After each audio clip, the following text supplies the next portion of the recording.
readers! Welcome back to another episode of Not Reading for Content. We are here for another bookish discussion today.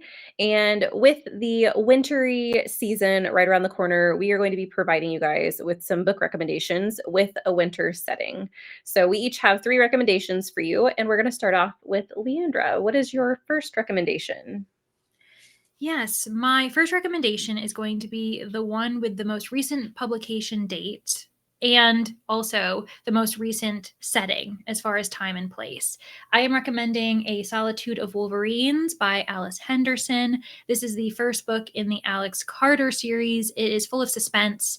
It's also heavy on eco-fiction. Our main character, Alex Carter, she is an activist but also a biologist. And her current job is sending her off to Montana to research the wolverine population. While she's there are some locals who really don't want her messing with their town, messing around in their area. It seems as though there's some secrets that she's going to have to uncover. And she finds herself witnessing on camera, because she's using cameras to figure out what's going on with these wolverines. She sees a man wandering the woods. He seems hurt. And then he disappears, and she's wondering, what's that about? Is this man, in danger? Is he dead?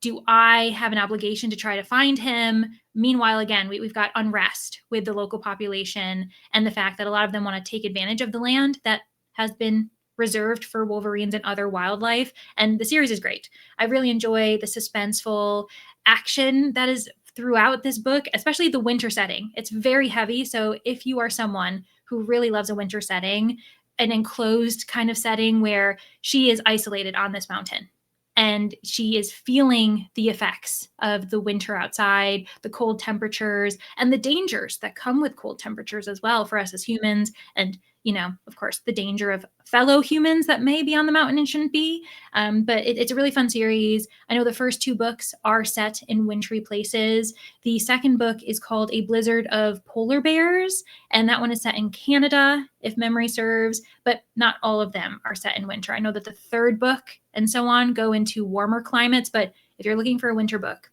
I think this one will be a page turner, and I promise you'll probably finish it in a matter of days, because I think I finished it within 24 or 48 hours because I was having a great time, and it's not a very long book. It sounds really intriguing. That one's been on my maybe list for a minute. Yeah, it's quite fun, and I would argue that it's very firmly in the umbrella of suspense. So not a thriller, but not necessarily a mystery either. So there is a lot of action. There's tension. You're wondering what's going on, and I think that it's an interesting dichotomy with being cold and wanting to be like all cozy and warm and not moving, but this is action packed. So I feel like those 2 elements kind of battle each other and make it really fun. I liked being cozy at home while Alex Carter, risks her life outdoors. I was very happy to stay in under the blankets while she was doing all of those things. Yeah.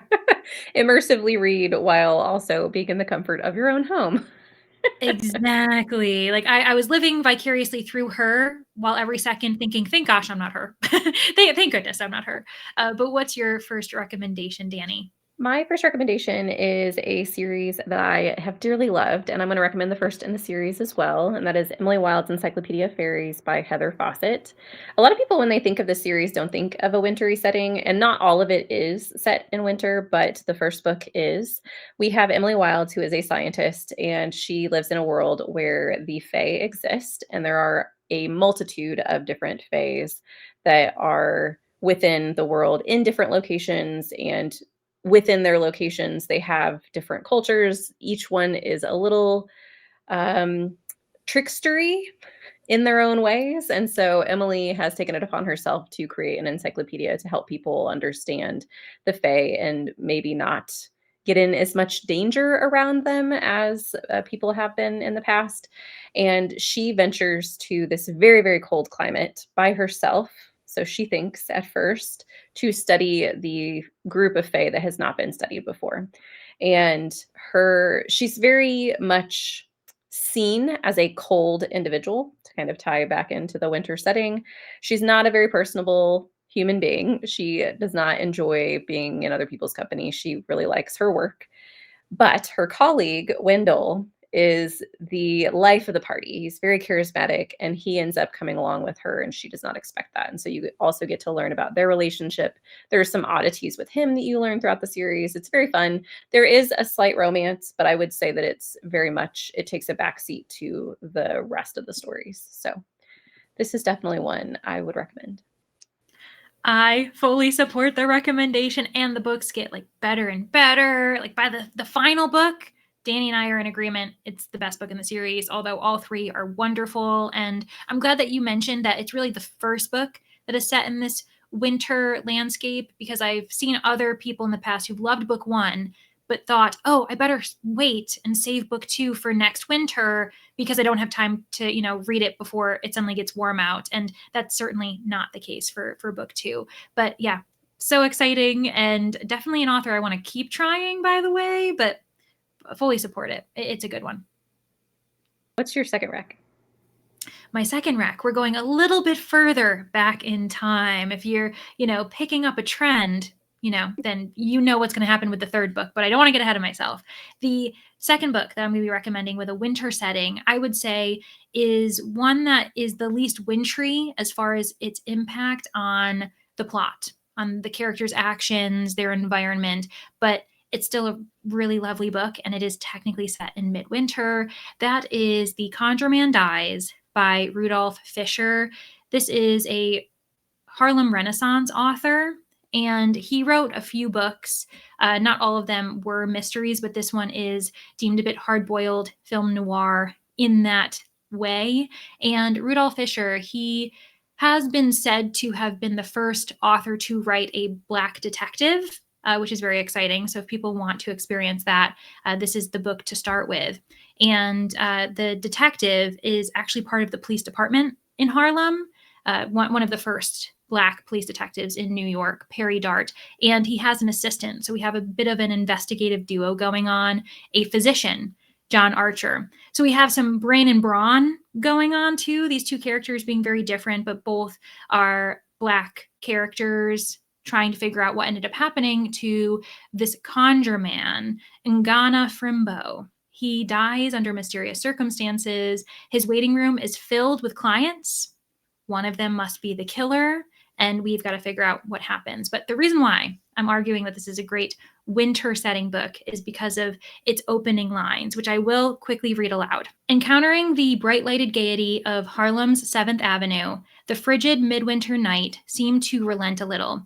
She had given Battery Park a chill stare, and she would undoubtedly freeze the Bronx. But here in this mid-realm of rhythm and laughter, she seemed to grow warmer and friendlier, observing perhaps that those who dwelt here were mysteriously dark like herself. And I am a sucker for when the winter, when some type of natural environmental figure is personified, and we have the midwinter night personified as this woman who is observing the various boroughs of New York City, but she shines a warmer glow on Harlem. And yeah, I feel like it's a very atmospheric opening line to then enter to this impossible crime. Yeah, I love when personification is used in that way. I think it's very fun. I think it's because it can be used in so many different lights, and to make a weather system or, a season seem hurtful or angry, or I love it. I think it's so fun. Me Just makes you look at it in a too. different way. Agreed. And I feel like it just makes the human condition a bit more complex. This idea that human/personhood can be extended beyond human beings. I think that's why we love a personified, animal with human-like characters. Like we love an animal companion that can talk. That there's various ways of introducing that, but I do love when the natural world, a setting in itself, is given personhood. Yeah, it's beautiful. My next story does not have a kind winter. I will say that. And that is Moon of the Crusted Snow by Wa Bryce. This is a story set in our world. It is a dystopian slash horror book. So changing genres a little bit from my last cozy fantasy, historical fantasy book. And it's featuring a very small village. I can't remember where they are. But winter is coming, and an apocalyptic event happens, which they are not aware of. As far as, they don't know what happened. They just know that communications have gone dark. Things, their supplies that typically would come through, trucks and things that would come through their village, have stopped. And this very small group of human beings have to figure out how to survive in a rough winter without the resources that they're used to. And there also is like some mysterious goings on with some people that come into town who have some different views on how things should be done and run. And yeah, you get to live with these people through these really scary, like actually could happen events. So, and I think that's what made this story really impactful to me. Is I read a lot of horror that is set in a fantastical world or has some type of element that is not real. This one is one of the only ones that I've read and really enjoyed that is set in our world, but I liked the community component, them having to come together as a community or die. Like, this is your option. And the scariness of the lack of communication, loss of understanding about what's going on. We don't have the information that we did yesterday, and we don't quite know how to cope. It was an interesting book. You know what it reminds me of? Why people often compare space horror and underwater horror. Ocean horror, this idea of being cut off from civilization in one way or another. And I suppose there's the suggestion of like lack of air. So that's why those two end up being paired together a lot of times. But when you were discussing a very wintry, isolated setting, trying to survive, humans, it's not the most natural environment for humans Right. to survive as far as like an easy life. That you've got to have skill, you've got to hand down knowledge to try to survive. And so I they gave me that type of vibe, which I really like. I love a space horror, as you know. I really enjoy horror that is involved with like the ocean and that type of, because the ocean scares me, and also like very isolated wintry settings. I feel as though those would be, pun intended, quite chilling. So that is a book I want to read because I know that you have only sung its praises, and it sounds like it's an author, in general, who deserves a lot more praise and people kind of knowing about him as well. Yeah, I agree. It's very fun. Well, not fun, like in a fun way, but it was a really interesting experience because of his take on what's going on. And like, even the smallest piece of like the fact that they don't have resources for new clothing. So like, or like new fish nets. Like, they have to continually use the resources they have, and they don't have the means or the knowledge of how those things were created. And I mean, there's so many things that are taken into place within this that I just find really fascinating. So, but the community aspect, I think, is probably my favorite part. The people in this village and how well you get to know how they interact with each other, and you know how they're going to survive together or not. Yeah, and actually, stemming from your mention of community, I feel as though my final recommendation has that in a way, but in very different circumstances where these characters aren't trying to survive a horrific winter up north, but there are stakes in a different way. And I think that community, the human condition in general, is very prevalent in this final book for me. And we're going even further in the past because if you were picking up what I was putting down, you should have been anticipating this. The book that I'm going to be recommending is Lincoln in the Bardo by George Saunders. Now, this one is set in February 1862. So we've already had a handful of months in winter. And this is actually an interesting narrative because not only is it written in play formats, as though you are following the lines of characters who it's mainly only dialogue, with the addition of elements saying like how the scene is set.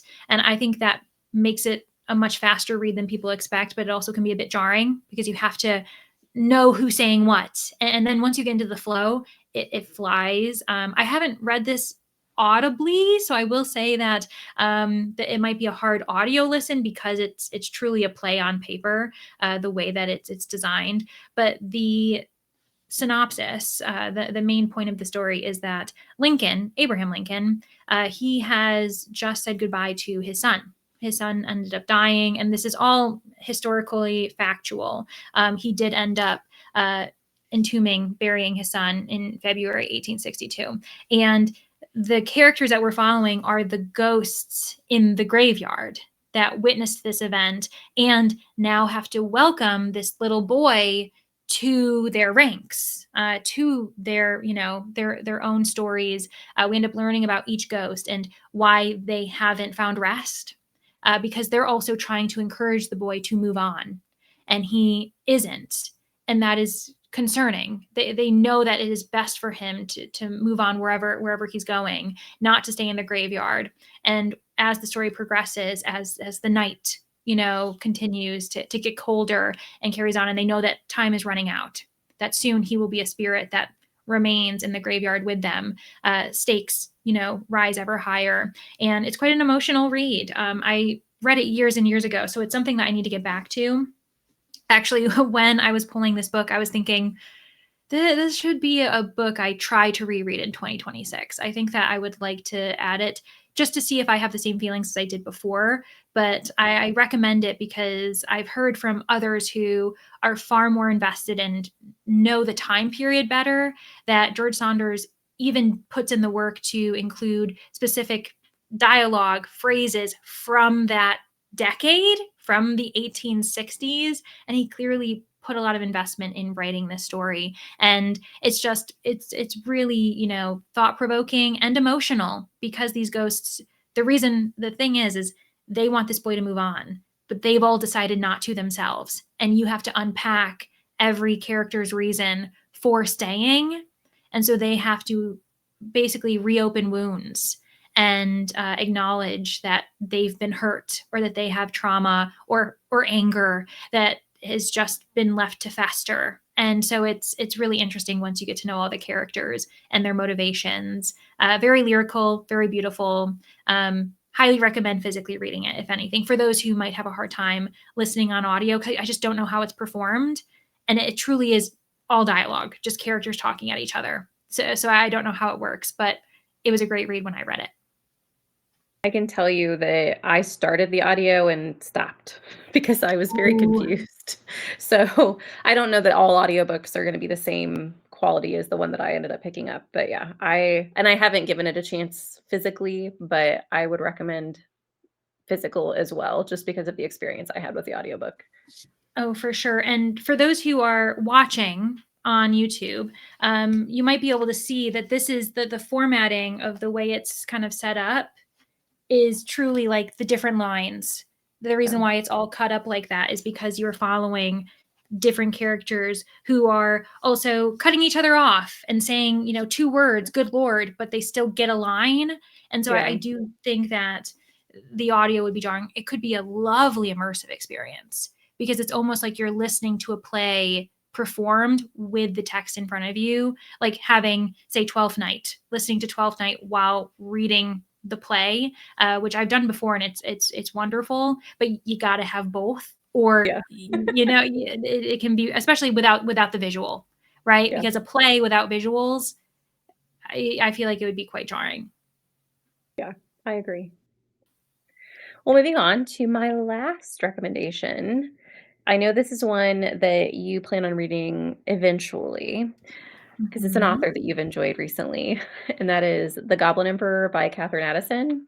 So this book is a standalone in of itself, but it does have a spin-off series. I don't know if you would want to call it that, a companion series that has 3 books that follow one of the characters in this. But you do not have to read this before you get to that companion series. But this book in particular follows a character named Maya, and Maya is half goblin, half elf, and he is not supposed to ever have been on the throne. He is 6th in line, I believe, for the throne, but one night his father and all of his brothers are killed in odd circumstances, and he is spun in every which way to get him prepared to rule this nation that he was never as a child, there was never any expectation that he was going to raise to the throne, and so he has not had any education on it. He doesn't have any political understanding, and so he's very much out of his depth. And I just think that this book is lovely. It's very political, and so I know a lot of people get a little frustrated with that, but I think it's also very cozy in the fact that we are following someone outside of the realm of politics getting thrust into it, and so I think he has a little bit of a fresh take on things. One of the conversations that is had in this story that really moved me was his view on friendship and just wanting a friend, but it's really hard for him because he's literally in charge of everyone, and so he never knows quite who is really his friend or who is just his subordinate that's trying not to get in trouble, which is very heartbreaking, and I rooted for Maya the entire time. So this is kind of a character who is, I don't wanna call him bumbling by any means, but because of the fact that he is not experienced whatsoever, I think that you have a feeling at the very beginning that he's gonna be a little lost, but you do just root for him the entire time, like, you can do it, I know that you can, you just have to keep going." He's also trying to make sure that his father and brothers weren't murdered, because like I said, they were killed in mysterious circumstances, but he's not quite sure why. And so he doesn't know if he needs to be protecting himself or, so that's also going on in the background. But a very lovely, chunky fantasy read that is set in winter, even though I didn't mention that in this, but it is. I think it starts in autumn, and then as he arises to the throne, it goes into the winter months. So, How chonky is it? How big is that book? 440 pages, 450 pages. Okay. Yeah, so Chonky not for too bad. someone like me, but not crazy. I was like, "Don't tell me that book's over 500 It's pages." not. I would read it anyway, but I was like, "Okay, that threw me through for a loop." But I do wanna read that because, as you said, Danny, I'm invested in the world because I didn't start with that book. So I can be the example of someone who didn't start with The Goblin Emperor. I ended up reading Witness for the Dead first, for that companion series. Loved it to bits. So I'm very hungry to go back and try The Goblin Emperor. But I also will tell you, breaking news, because Danny doesn't know this, but I have a buddy read planned for January for The Grief of Stones. So I will be continuing Cemeteries of Amalo. Yes, woohoo! And our mutual friend Kirsten is going to be joining me on the journey. So we're going to have a great time. Very exciting. But yeah, I love that recommendation mainly because it is on my TBR, another book that I need to try. Well, we hope that you also found some books on this list that you want to try. So we are going to wrap up this episode. Let us know in the comments in on whatever platform you're listening to what recommendations you have for us. Do you have any winter setting books that you would say, regardless of genre, put them in the comments so people can come here and get some recommendations to read during winter time. We will leave you with our current read. So, Leandra, what are you currently reading? I am juggling 4 different reads at the moment. I'll only highlight one, but it is too many. I'll tell you that. I've gotten used to maybe having 2 or 3. 4 is beyond my limit. So I'm hoping to finish one of these books soon. The one that I've just started that I'm very excited to be able to make sure that I read before the end of the year is Echo of Worlds by M.R. Carey. This is the second and last book in a duology known as the Pandemonium series. The first book was Infinity Gate, one of my favorite books of the year, just so immersive, so many different character connections. Speaking of relationships, you don't really realize it as you're getting into it because there's a lot of like political and like crazy science and like end of the world stuff happening. But once you are settled in the science of it and the way the worlds are designed, it's a character driven story. And so I'm very excited to be continuing on with this second book, Echo of Worlds. And it's just so fun. I'm so excited. And I mean, with it being a duology, I'm, sneakily finishing a series, which I love because, basically I'm a standalone kind of girl. So the fact that I'm finishing a series because it's 2 books, sign me up. I'm having a great time with it. And I know that, Danny, it's on your to-read list since you finished Infinity Gate not long ago. But what are you currently reading? I am a little jealous that you're reading it now because I Mhm. do want to read that eventually, but it'll probably be a 2026 book for me. The next couple of months are a little busy as far as the books that I need to get done by the end of the year. And one of those is the book I am currently reading, which is Ruin by John Gwynne, which is the third book in the Faithful and the Fallen series. This is a series that I've been reading for the past couple of years, and it is chunky.